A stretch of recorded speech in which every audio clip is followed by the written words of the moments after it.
Using actions is the easiest way to extend Auth0. And today I want to show you a library of already created actions that require no coding skills on your part and can be added to your tenant within a couple minutes.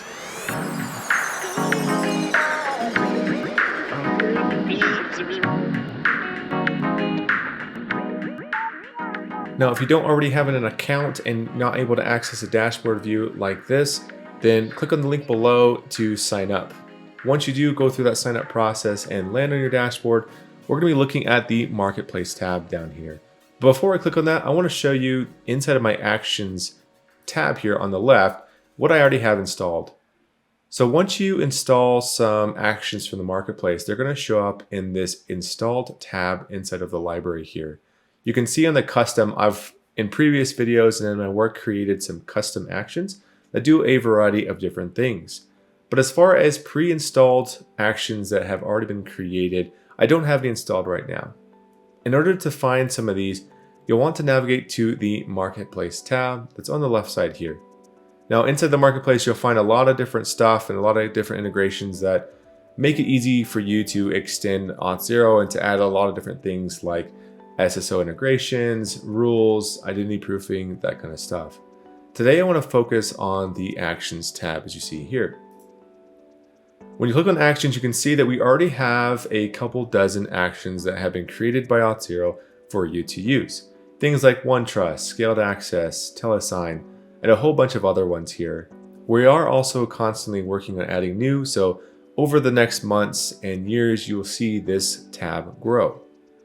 But once you find one that you would like to add to extend your Auth0 account here, just click on it and it will take you to an installation view as you see for that specific action. Now on this view, there are two tabs, an overview and an installation. The overview is going to tell us about the integration work that's being done with this action. For example, we're adding ID data web verification to the flow within our account. This first paragraph is going to tell us all about ID data web and the process.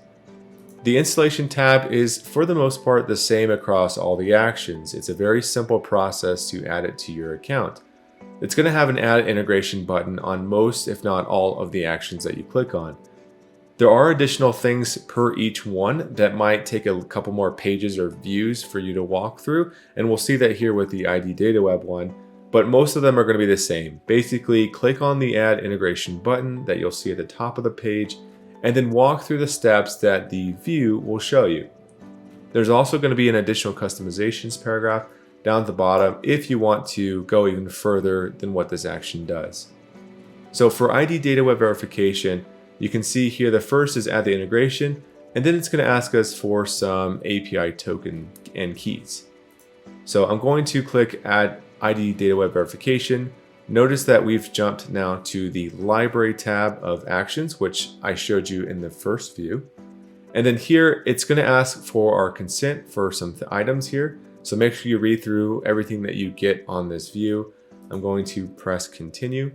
And then you're going to need to go to this third party's website to create an account and get these URLs and tokens and IDs. So I don't have an account right now with DataWeb that I can add. So I'm just going to add some dummy text in here just to show you how this works. Now when I press create, you'll see that inside of my library of actions, which was previously empty, now has the ID data web verification. Now inside of my flows, I can go to login or whichever one is applicable to the action, and I can add it from the installed section to my flow.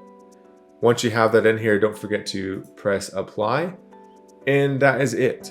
The ID data web action is now going to run with every login that you have, which you can test out by going to the getting started page and clicking on the try it out button that you have here. This will run in a sandbox environment and you can test out your action. Now you can go back to Marketplace and add additional actions. You can add some of the custom actions that you might already have and rearrange that flow to have them fire at specific points.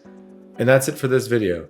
If you'd like to learn more about creating your own custom Auth0 actions, we do have some articles and other videos that you can check out. There's a couple links above me now.